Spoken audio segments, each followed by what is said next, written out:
Hello, everyone, and a welcome to Around the Scene, presented to you by Playing with Rockets. I am your host, Perino, and I am on my own today, and I already made a mistake. I forgot to turn on my camera at the start of the show. For those of you who are listening only, you'll catch that at the beginning of the video, but it is just me.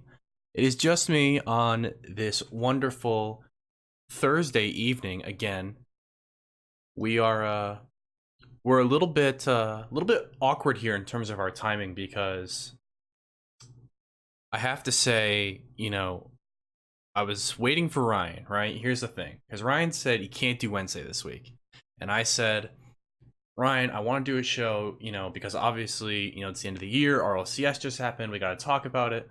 He said, we'll do it Thursday. Okay, I can do Thursday, no big deal. And then he texts me today. What does he tell me today? He says, Perino, work has me late. I can't do the show. Borther, you're killing me. So it's just me, which is not a problem. I like hanging out with you guys. I like hanging out with Twitch chat. And, for this episode in particular, I'm going to tell you right off the top, I don't think it might not be the full hour today, to be honest with you, just because of how the format is with just me. And to be honest, outside of talking about RLCS, there really isn't anything going on within the past few days that's very noteworthy. So I can't promise you a full hour, but we will talk about the show and about what happened in Madrid, because obviously we were all watching and all paying attention. And so, yeah, we'll just sort of hop right into it. Again, this is sort of a off-the-cuff episode. I don't have the intro set up. But, yeah, let's talk about RLCS. So, spoilers, obviously, if you haven't seen it already, don't listen to this podcast, because I'm about to tell you everything. Or if you waited for us, good on you. But NRG, huh? Taking the whole thing down. Turbo Pulsa, the 4-time, doing it in a different region, coming in with Garrett and Justin. NRG looked dominant. They did not drop a single series. They went straight out of their groups, straight into the winner's semifinal, straight into the winner's final, and took down Reynolds Vitality in a thrilling 7-game series. Justin, of course, popping it through with the goal in overtime of Game 7. What more do you really want? Yeah, as an NRG fan, obviously, this was amazing. It was absolutely incredible. Turbo Pulsa is insane. The dude was literally everywhere this weekend. I swear to God. He's just absolutely all over the place. He is so good for NRG, and just in general. His playstyle is so genius. It's hard to really explain, because he's not obviously the most mechanically skilled player, right? When you watch Turbo play, he doesn't wow you with amazing air dribbles or flip resets or anything like that. But he's always in the right spot. He is so aware of the danger on defense, and he is so keen of where his teammates are on offense. He's unbelievable. He did take down the tournament MVP. I thought overall it was very well deserved. In terms of the actual grand final series, I thought Justin in particular obviously played very well. Garrett was actually, for RLCS play, I thought Garrett was actually fairly quiet in this tournament. I'm not going to lie to you. But obviously it worked, so I don't think he's going to argue with it. But yeah, what a run from NRG, huh? Again, just not even dropping a single series along the way. of course, saying that, it's worth noting too that this is the first time we've had this format. The format I thought was a little bit awkward in spots. So, again, the way that they did it was they had a double elimination group stage with two groups, right? Group A and B. And then you had, you know, groups consisting of 6 teams apiece. Out of those groups, 3 teams went through into a round of 6 playoff final, where you had essentially 2 teams getting a bye, and then 4 teams, you know, battling it out to then to get to the winner semifinal and the final. It was a little bit awkward, but for NRG, they took maximum advantage. You know, they played the least amount of series possible, in the sense that when they qualified into it, they qualified as the number 1 seed out of North America, so they got a first round bye in the group stage. Then they won 2 series in a row in group stage. They happened to beat, who was their first series? Oh my god, I should really pull up Wikipedia right now. They beat someone, and then they beat Renault Vitality. I think it was low key, right? Let me look really quick, as I, am fully unprepared to do the show right now. But yeah, they took 2 series in their group stage, and then again, so that got them a bye in the playoff stage, and then they just won 2 more series. So NRG only played 4 series, and they won RLCS. I don't know how I feel about that, It's one of those things where you look at it and you say, I feel like that's not enough Rocket League. But that's how they did it. They beat Low Key, then they beat Vitality. Then in the winners semifinal, they got drawn up against Space Station, and then they beat Vitality again. And just like that, you're world champions. I mean, easy peasy, right? I don't know. I'm not a huge fan, but I'm hoping that with the expansion to RLCS this season, that they just increase it to 16 teams for the next time we have RLCS. I'm really, really hoping that's what we get.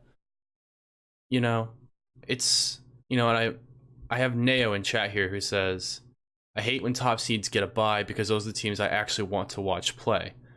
Which is true, right? They're the top seeds for a reason. And when you give them byes, yes, obviously it's advantageous in the tournament, and they've earned it. But as a spectator, again, we only got to see our world champions go 4 times. But I don't know. I don't want to be too harsh. Again, let's be real. The actual Rocket League that we got to witness this past weekend was excellent. Some of these series were absolutely incredible. And again, we'll talk about the grand final first, right? NRG come into it against Renault Vitality, who, again, Vitality in their own right, an amazing run through this tournament as well. And it's back and forth the whole way. NRG takes the first game, Renault Vitality takes the next 2. Game 4 goes into an overtime. It's very close, and NRG get kind of a crap goal, and they tie it up 2-2. Then NRG goes ahead 3-2. Vitality brings it 3-3, and then game 7, it goes all the way into overtime, and a little bit of magic for NRG. They just happen to get it done. What is it with Justin in these game 7s, huh? Obviously, in Season 5, he had perhaps what is the greatest goal ever scored in Rocket League. That 0-second equalizer. But then in Game 7 of this one, not only did he have NRG's equalizer to get to overtime, not at 0 seconds, of course, but, he did score that one. But then in the overtime itself, he had the game ender. Kid's just unreal, huh? And what was nice watching it too was just how high quality the gameplay itself was. I felt like at that point in the tournament, obviously we had the 2 hottest teams getting there. It didn't feel like a fluke, We didn't have a runner go through who didn't feel like they didn't deserve to be there, if that makes sense. I felt like all of the teams that made the playoffs made it because they played well. And it was nice to see actual really high quality series. And again, speaking of teams that did well, we'll kind of go through all of them and talk about different teams and their performances, but I want to talk about Dignitas. Holy hell. Dude, Dignitas actually looked ridiculous. And again, this is a team that barely qualified into Worlds. Again, they had to fight through their regional tournament. They had to pull off a reverse sweep in the regional tournament, and then they got through as as one of the European teams. And they just came out with something to say. My God, Astral, literally insane. The kid's just a beast, and I don't know what they did to turn it on in this tournament, but they looked like legitimate favorites coming into day 3. They absolutely demolished their group stage. And again, I'm going to look at it right now. They go 3-0 over the Three Sins, which, okay, fine. It's one of the South American teams, whatever. They take down Pittsburgh Knights then next, 3-2. Very close game in the winner's semifinal of Group B. Then in the winner's final, they annihilate Space Station 3-0. And this series in particular was when people started looking around and saying, Dignitas might actually win this entire thing. Because it was the passing, it was the press that they had up front, and it was the precision that was so awesome to see with Dignitas. Violent Panda looked really, really good, and that's saying something because I thought he had a shaky league play season. Obviously, again, Panda's not one of those players that's really going to impress you over the top, but he was just on a different level for this tournament. Yukio as well with his Super Saiyan, bleach blonde hair, right? Just came out absolutely swinging for Dignitas. All of them, really, because that's what it takes at this level. If you're going to win this tournament in particular, with all the best teams in the world, you have to be at your absolute best. And they looked ridiculous. And again, once they took down Space Station, they got the bye, and they had to end up taking on Vitality. They ended up dropping at 3-4, and again, another one that was possibly one of the greatest series of Rocket League that we've seen. Debatably, in terms of a series, even better than what we had for the grand final, right? Vitality jumps out, right? They jump out to a 3-1, and you're like, oh my God, Vitality's just going to roll with this because they looked pretty good in all the games. Then the next 2 games, again, Dignitas has to win the next 3. Both go to overtime. Dignitas takes them both in overtime. And then it's a 1-0 on Champions Field in Game 7 for Vitality to go through. But again, so much credit to Dignitas for how well they played. I don't think too many people anticipated that run of form for Dignitas, I can't imagine that there were too many people that went out and predicted that, but, good for them. They came out swinging, and they've looked as good as I've ever seen this roster play. So, again, I don't think there's any shame in finishing 4th at RLCS Worlds. I think Panda was the one who came out later and said, I feel like we should have done even better. I don't know. Again, based on the quality of the opposition and the way that they were playing, tough to argue with that result for them. So I thought they did well. And then another one as well that I think may have surprised people with how well they did was our other, semi-finalist here, Space Station Gaming. I don't think too many people were necessarily sold on Space Station coming into this. Obviously, they had a really hot finish to their North American League play. They came out of that regional tournament looking real good. So I think the hype was accurately measured in the sense that I think people thought they were going to do well, but I'm not sure too many people had them in the winner's semifinal. Space Station, when they're clicking, again, same thing with Dignitas, the offense is just so fun to watch, It's just the way that they pass with each other and their technical ability. What's so impressive about Space Station is they're all very good technical players, you know? That entire roster from top to bottom has the potential to just go off at any point. And again, when they can figure it out together, they're really good. Again, Neo in chat saying, I had barely seen any Space Station gameplay in their day one showcase solely on them. 100%, right? Again, they came out absolutely swinging. You know, their first game against, you know, Canberra Havoc, you know, whatever. But then in their winter semifinal, they take down Team Reciprocity, right? Holy cow. And they smoked them. This wasn't even a close one. This was a 3-1, you know, best of 5 that they took down. They shut out Reciprocity in 3 of the 4 games. And the one game they lost in overtime. What? What? From Space Station? Again, I don't think too many people expected that, you know, and then of course they ran into what was probably the other hottest team in the tournament at that point in Dignitas.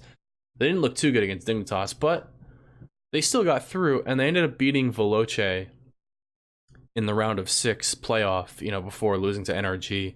And again, if you're Space Station, I think you're pretty happy with that result, right? I mean, let's be real. Coming into the season, I think their objective was to qualify for LAN. They did that, and they finished second in league play, which again, awesome result for them. But, you know, coming into this tournament, so many good teams. NRG, Pittsburgh Knights, Reciprocity, Renault Vitality, right? So many good teams you have to go through. And they managed to get through most of them. You know, losing to the eventual winners, no shame in that.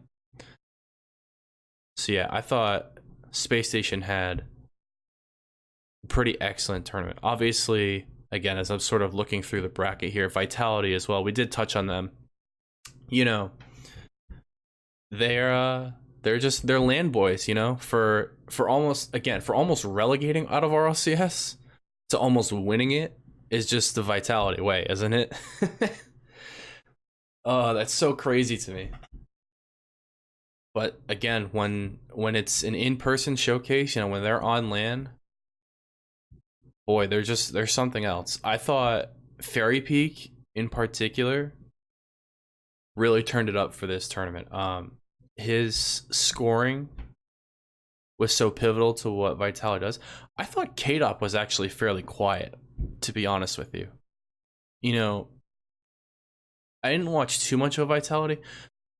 I didn't catch like every single series from that weekend. Okay, don't yell at me. I was at home. I wasn't, you know. I didn't catch every single one, but again, I caught, I would say, about 2/3 of the series overall. And from what I saw of Vitality, I thought K-Dop was fairly quiet. You know, again, they did get to the grand final, and they were 1 Game 7 overtime away from winning the entire thing. So obviously, there's not really much to criticize. But, I don't know. I thought I expected more of them. You know, I actually had them in my prediction, which, you know, turned up really solid. I had them getting to this grand final and then losing against NRG. So I thought they played to expectation, but again, it's hard to be that close. I guess the solace for them is that they just won it last year, so it's not as though they're going to be looking at this and saying they can't do it again, because obviously they can. They're incredibly talented from top to bottom, but you know, it just leaves you with that little bit extra of wanting more, right? So those are the teams that did well. Again, those are definitely my highlights. But I'll be honest with you.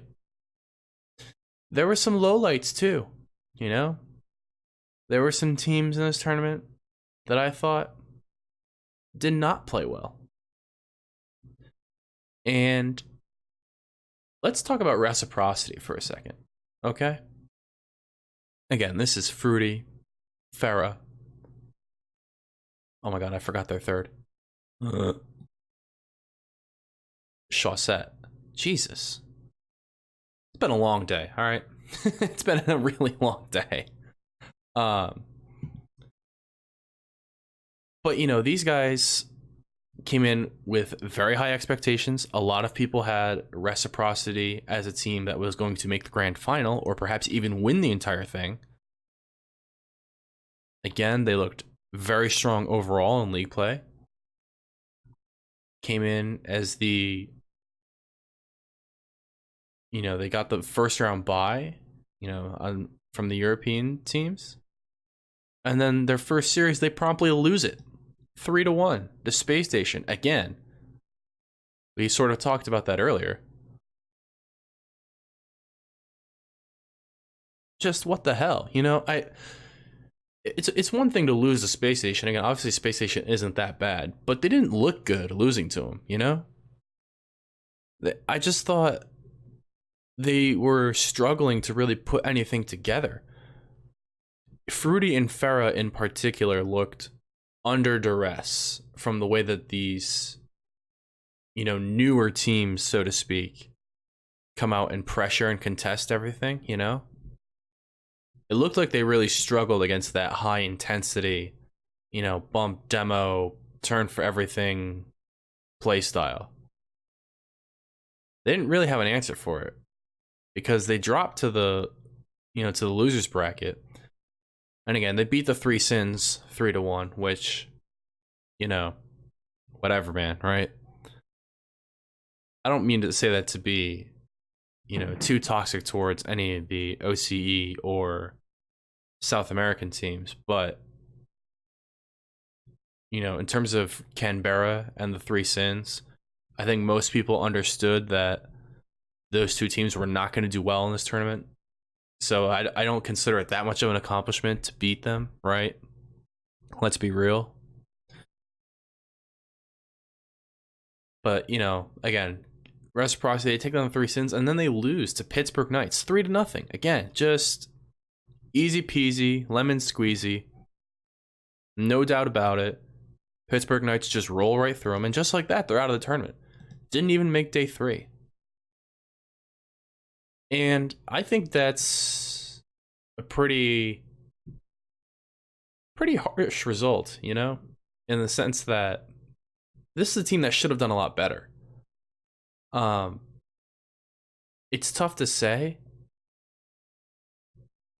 I only caught of Reciprocity, and again, this kind of sucks, but I was actually traveling Friday, so I didn't catch a ton of the day 1 games because my internet connection when I was traveling wasn't the best as I was riding the train home. But, you know, when I watched them on day 2, when they lost to Pittsburgh Knights, it's just like, really? You know, like this is the team that everybody had hyped up coming out of Europe. You know, this is the team that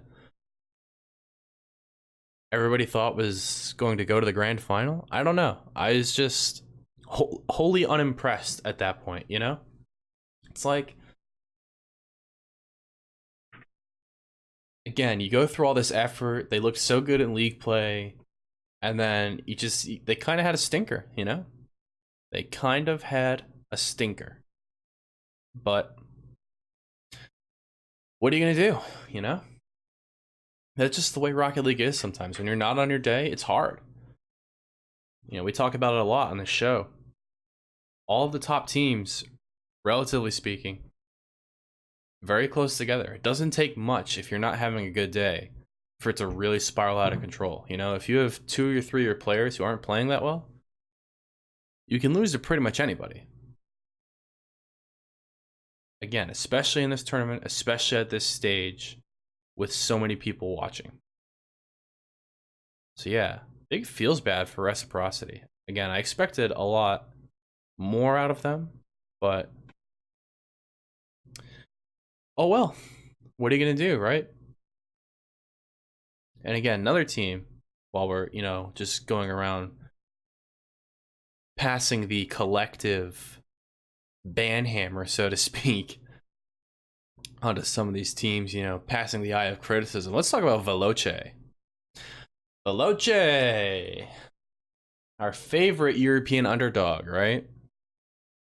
Casio, Freaky, Flame.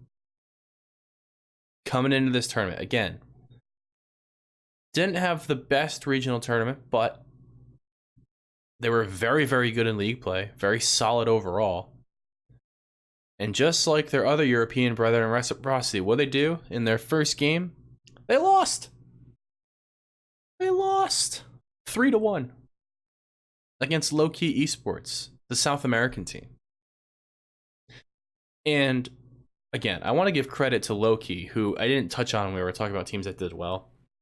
I thought Low Key actually looked very good in this tournament. Again, they didn't necessarily get that far because the bracket that they got stuck in was somewhat horrifying. But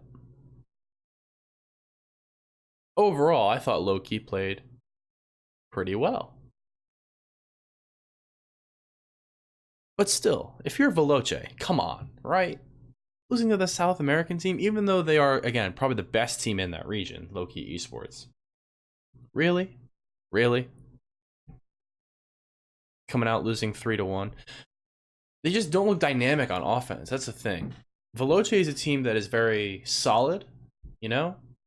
But if you can take a lead on them, they struggle to kick it into that next gear on offense sometimes, you know? They know how to punish mistakes, but again, if you can get ahead on them, if you can jump out on them, they're not that scary, to be honest. Again, Low Key showed it. You know, you look at those games from Low Key versus Veloce. Veloce won the first one 3-2.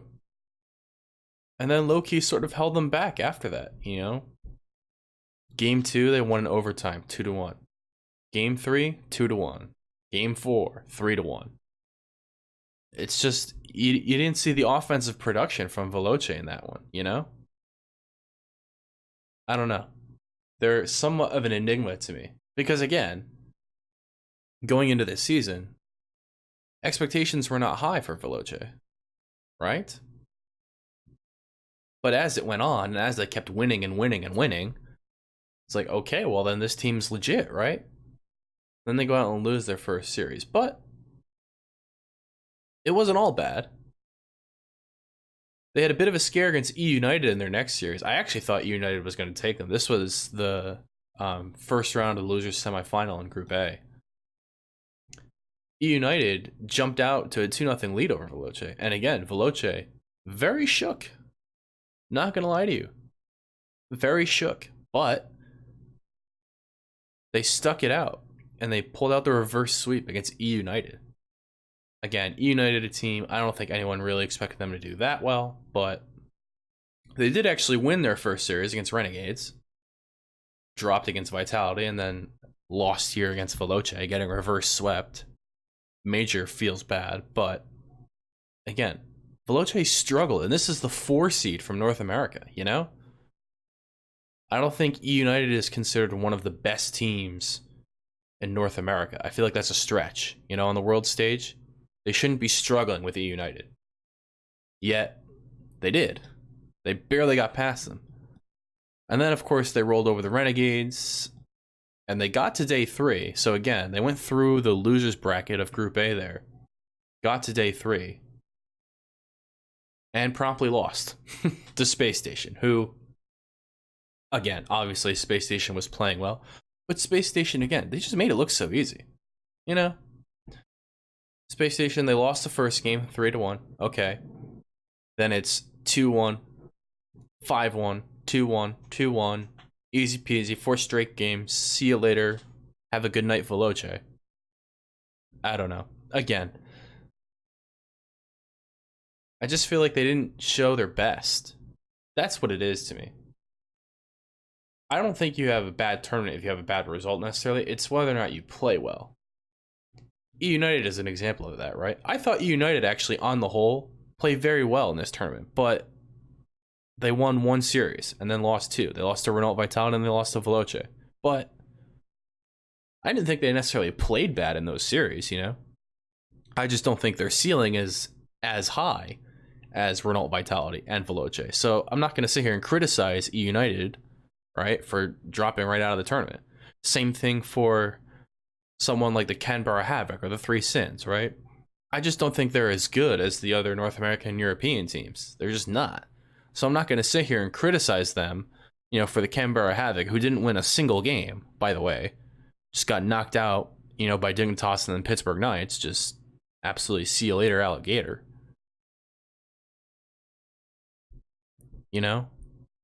Whatever. Three Sins won one game against Reciprocity in the whole RLCS. They lost against Dignitas, got swept. But again, I don't think they necessarily played poorly against teams that are considered some of the best in the world. That's just what it is. But for a team like Veloce, you have to expect them to do better. And they did not. So, yeah, I mean, that pretty much covers it for RLCS, to be honest with you. The only other thing worth mentioning, so again, I just have the bracket pulled up. I'm looking at all the games, to talk about here.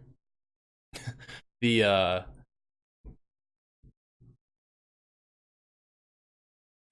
the losers semifinal, right? Between Low-Key and Renegades, I thought that was really cool. First time we had seen a South American team go up against an OCE team. I thought that was really cool,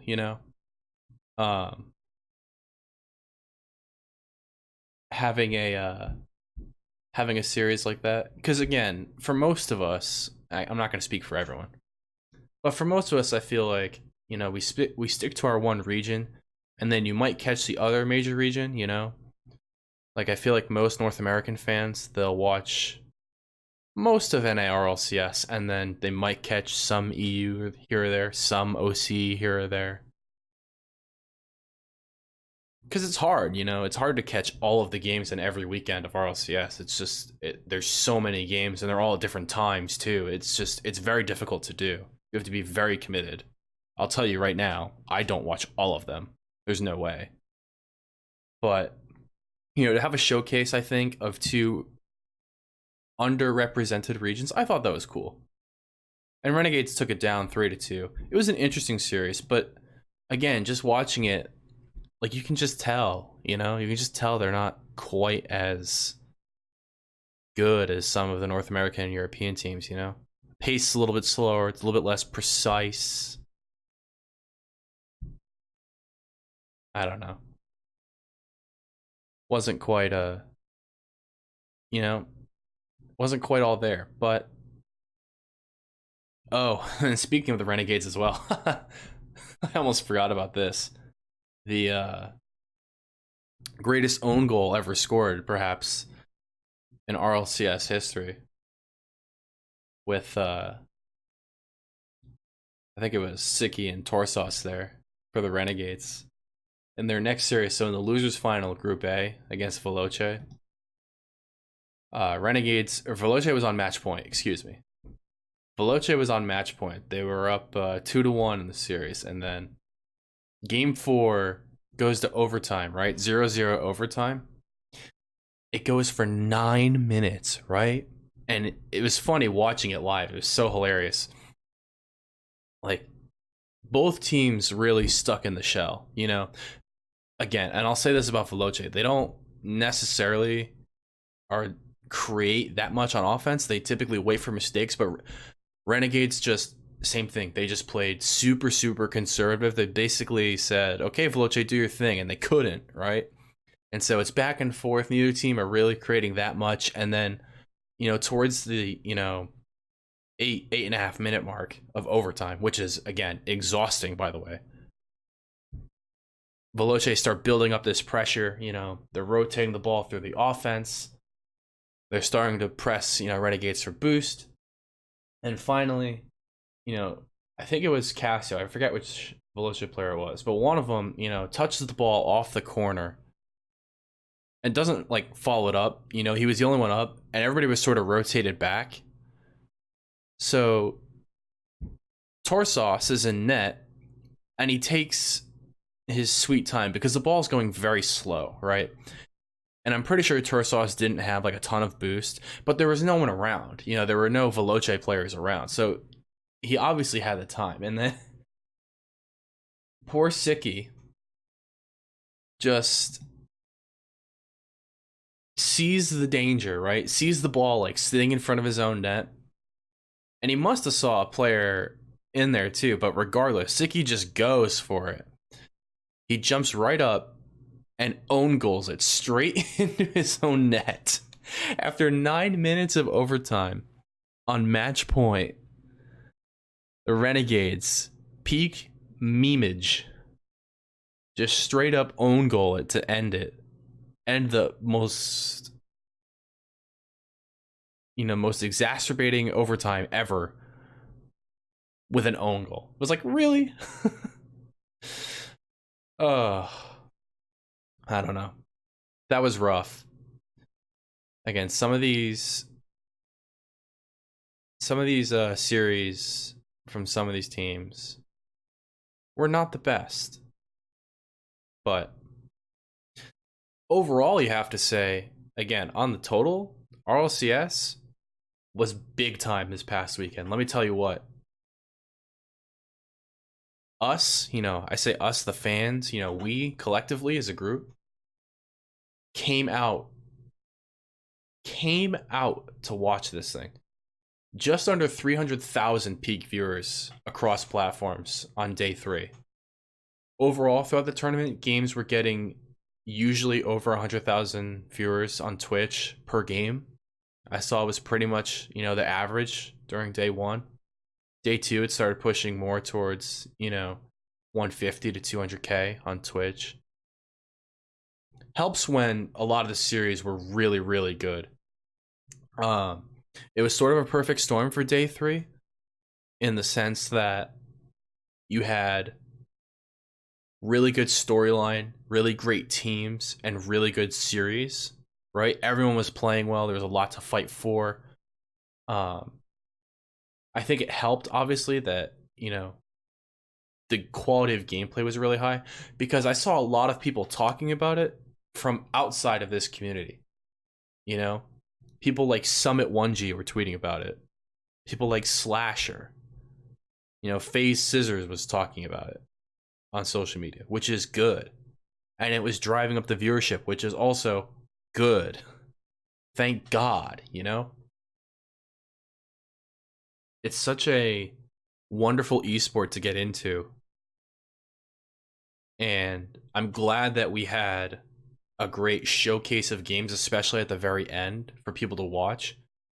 Imagine you're sitting there on Sunday and you're, maybe a Counter-Strike fan or a League of Legends fan or a Dota fan, whatever, You're sitting there saying, okay, well, what am I going to watch, on this Sunday afternoon? And you're like, oh, yeah, Rocket League is on the front page of Twitch, by the way. Yeah, that helped as well. Front page of Twitch, pretty neat. So you click on it, and then, it's the semifinal Dignitas versus Renault Vitality. And you have those two teams going at it back and forth the whole way. Great goals, great defense, casters getting into it. Like, that's ideal, I saw so many comments on social media, through Reddit, Twitter, Instagram, whatever. I saw so many comments from people saying, like, yeah, this was my first time watching, and this is so dope. I can't wait to get into this. And that's everything, That is everything. It's so important to get new people into it. And the one thing that I'm really happy about is that we had such a great slate of games, especially on day 3, to show this game to the world, that we're legit and we're here and we're ready to party. And we know what it takes to put on a good event. I thought there was also some interesting commentary about the actual venue itself in Madrid.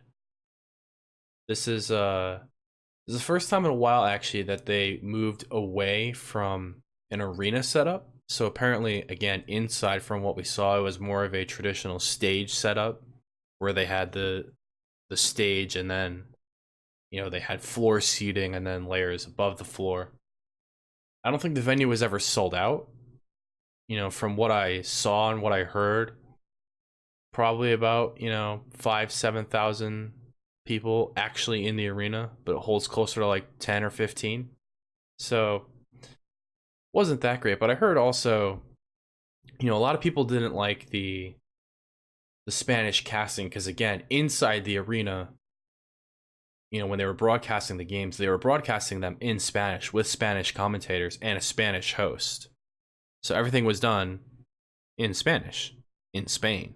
Go figure. I saw a lot of people weren't a fan of that. I don't know. Rated ZK saying the seating wasn't great, wasn't comfy. Did you go? Because that's sick if you were there. No, saw pictures. Oh man, I was really hoping for an impromptu viewer interview for someone who was there. That would have been really nice. Alas, I didn't go. But there were other things too. There was no re-entry on tickets, so you couldn't leave the venue and come back in. And when most days are like 6, 7, 8 hours long, that is a long time to be sitting in an arena, let me tell you. Hopefully for people who went, figured out a way to get food in and stuff, because I heard, again, it wasn't that great inside the arena. More so people saying that on day 1 and 2. Again, traditionally on LANs, what we see is Sunday is by far the most attended day. Typically Fridays are the hardest, especially with so many people flying internationally to get to this one. A lot of people just don't have the capacity to get Friday off, or flight gets in late, whatever. But, only so much you can do about that. Again, apparently day 3 was really good. But, I don't know. Again, I'm waiting more to see and hear from people who were actually in the venue. Ugh. But yeah, that pretty much does it for talking about RLCS. In terms of our giveaway, so I did score the brackets like right before the show, and we do have a winner. I messaged said winner. I'm not sure if they've reached back out to me yet, so I don't want to announce them as a winner until I hear back from them. So if you participated, make sure to check. Again, I updated the scores on all of them. We do have a winner, but if I don't hear from this person pretty soon, I'm just going to pass it on to the next one. So if you did participate in our little competition giveaway there, go ahead and check it out. See how you did. My bracket, personally, I did okay. Again, I didn't anticipate Veloce doing as poorly as they did, nor Reciprocity, so that hurt. I actually correctly predicted the grand final, right? With NRG and Renault Vitality. So, little pat on my back there to get that correct. I just had it done in the wrong way, in the sense that I had Vitality winning Group A, and then NRG coming back and beating them in the final, whereas NRG just won Group A, but then also won the final. So, I'll give myself a little bit of credit. But I didn't win I wasn't the best scorer in our little challenge, because the way that it's scored is you have to predict it exactly. And because I had it backwards, I missed out on half the points, because again, those games don't count unless you have it exactly right. So unlucky to an extent, but I wasn't going to be taking the land wheels anyway. I just wanted to say that I had the best prediction. That's really all I wanted, was the bragging right. But yes, again, I'm not going to announce the winner of it just yet. I'm waiting to hear back from them. So we'll be waiting on that. What else is there to talk about in Rocket League this week? Not a whole lot. I was looking at, our subreddit, and of course it's so back jammed from RLCS. There's not really too much to say outside of it. The one thing that I did see that I thought was worth mentioning, perhaps, was Team Echo Zulu released their Rocket League roster. Um,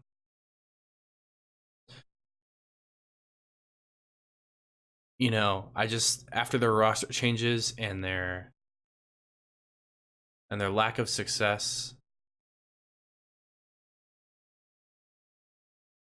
I don't know. I didn't expect them to stick with it, but oh well. You know what are you gonna do? Um, Other than that, there's really not a whole lot. Um, let's again. I've got see. I'm so close to hitting my hour mark now that I'm going to find stuff to talk about for the next like 10 minutes or so, just so I can push this out to an hour and I can laugh at Ryan and tell him that I managed to do the entire hour show without him. But yeah, let's talk about Rocket League, through 2019, and we'll talk about, us, I'll say, for playing with Rockets, in our show.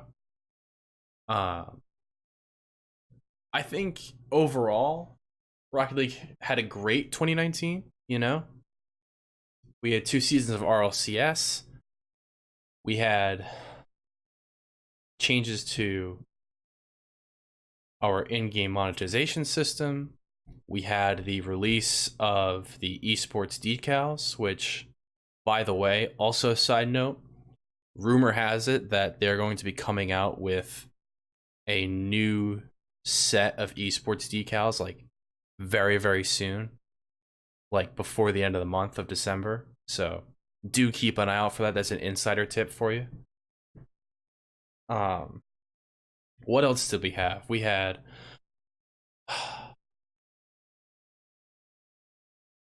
is it bad that I can't think of it? I don't know. Maybe not. Sometimes you don't need all this extra stuff to have a great year, I thought both seasons of RLCS were excellent. I thought the storylines in both were great. I think the changes to the esports decals are going to be vital to the growth of the scene, having the skins in game, to represent your favorite team. Obviously, some Rocket League content creators hit some major milestones as well. I know John Sandman just hit 1 million subs on YouTube, which again is insane for someone who just does Rocket League content. That is like by far and away. Sunless Khan had an amazing 2019. He managed to leave his full-time job, come out and do YouTube full-time, again, purely on Rocket League. So it's good that we have some creators that are seeing like high level success, if that makes sense, not tier 2 level success. Because I think Sunless is like just under 500,000 subs on YouTube. John Salmon just cracked 1 mil. I know like Squishy and Rizzo have huge followings still that are continuing to grow. So for content creators, Twitch as well, we've seen the rise of some channels on Twitch, some smaller than others, but definitely for pros in particular, I think this was a great year to be a professional Rocket League player on Twitch. At any given point, when you look at the top of Rocket League on Twitch, it's almost always a professional. In fact, I'm actually going to look like right now as I'm doing the show. Like if you look right now, you just go to Rocket League as a game, live channels. Who's on the top of Rocket League? It doesn't sort by viewers high to low. Jeez. Actually, it's not a professional right now. I don't know who that is. I think it's a French streamer. Unlucky. But, Jacob's sitting in second. You have Derek up there. Just a lot of good channels on the rise. This is a great year for content creation with Rocket League in general. It's also a great year to be a podcast doing Rocket League as well. This was our first foray into that scene. You know, we had some others join us along the way. But yeah, Ryan and I started doing this show back in April, I want to say. We're on episode, I don't even know. What is this, 35? Something like that? It's a lot. But we've been here largely every week. I have to say, we haven't missed too many weeks. And it's been a lot of fun. We've had some great success with this show. I don't have, see, Ryan keeps all of the fun data to himself. I'm going to look really quick on our Spotify, because that's the one that I have access to. Our YouTube channel, actually, I should say as well. I know our YouTube channel has grown a fair amount since starting the show. We passed the 100 subscriber mark on YouTube, so now we have our little custom URL there on YouTube, which, again, was big. On Spotify, I know we passed 100 followers on Spotify as well. I'm logging into it like literally right now to look at the number. I want to see. Show me the way. This is the way. Any of you watching The Mandalorian on Disney Plus know what I'm talking about.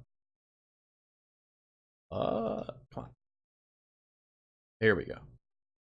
Yes, we have 250 listeners on Spotify, over 1,000 stream starts, or excuse me, over 1,500 starts, over 1,000 hours listened on Spotify this year. That's pretty good, I gotta say. You know, our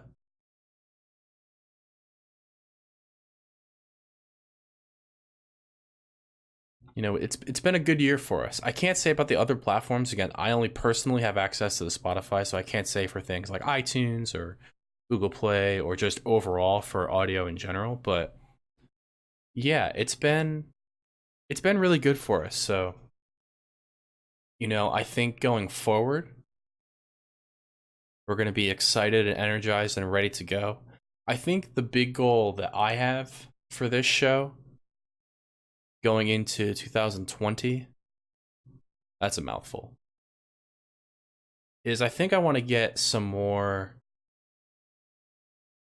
prolific guests on the show, if that makes sense. You know, I want to really turn this into something that, you know, has a lot of exposure, that we can get really high quality guests on, very prominent figures in the community, and continue to have great discussion and, you know, have everyone listen along with us. It's a lot of fun to do this, you know, because we do it, you know, primarily Ryan and I, you know, we do it to really to satisfy, you know, a need for this kind of content. You know, just frankly, when we started, I should say, there really weren't that many shows. I know the guys across the pond at RL Aftershock have been doing it longer, but you know, the Rush Hour podcast sort of died, and then I don't know. I think this is a great format to talk about Rocket League. You know, once a week, you know, you can fill in all the blanks. You know, we have the structure to our show. We have good conversation. I don't know. It's a nice format, I think. Like when I listen back to these, I enjoy listening to them, and that's the big thing, you know? It's also weird, you know, getting over the sound of hearing your own voice on a podcast. That one was shocking. It's not, I don't, you know, care about it now, but when we first started doing it, it was so funny because I wanted to like show people that like, yeah, like our show's on Spotify and stuff, you know, we're on YouTube and Twitch, whatever, blah blah blah. And then I always actually hated listening to it because I didn't like listening to the sound of my voice. It's amazing the level of self-criticism you can find when you listen, you know? There are things that I have changed about the way that I produce the show, about the way that I talk during the show, that have come just purely from me listening to it and thinking, oh, I don't like the way that sounds, or oh, I don't like the way that came out. you know? Oh, but it's been really good. It's been really, really good. And I've enjoyed doing this, as we bring it to a close here, because I don't really think there's too much more to talk about, to be honest. Um, Again, I'm just pushing for that hour mark, really. Um, as we come to a close, I'll just let you guys know. Obviously, for Christmas, there is not going to be an episode. The week after, I anticipate we are not going to have an episode there either because it is New Year's. So, you're going to miss us for the holidays, but, Ryan and I, again, talked about it earlier. I think we all sort of need a little bit of a break. It's the end of the year, and it was the end of RLCS, and all just sort of came up at once. For me personally, I've had a very long past couple of days. So even doing the show tonight, I was just like, oh man, let me just fire it up and get it through, because it's been a long year in a sense, but it's also been a long week in particular for me. So, I anticipate that you will probably not hear from us until the second week of January, right? Let me look. Yeah, so New Year's Day is that Wednesday the 1st. Again, this podcast premieres on Wednesdays, but today we're on a Thursday because of scheduling. So I anticipate that we will be back January 8th, 2020.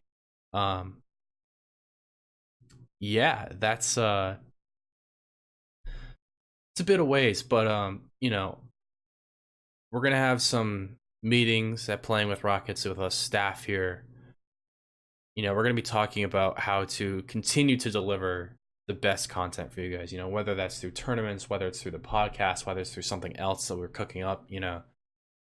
We have a great team that's really dedicated to doing this. I am, on behalf of all of them and all of us, I just want to say thank you for listening. It's been a great year.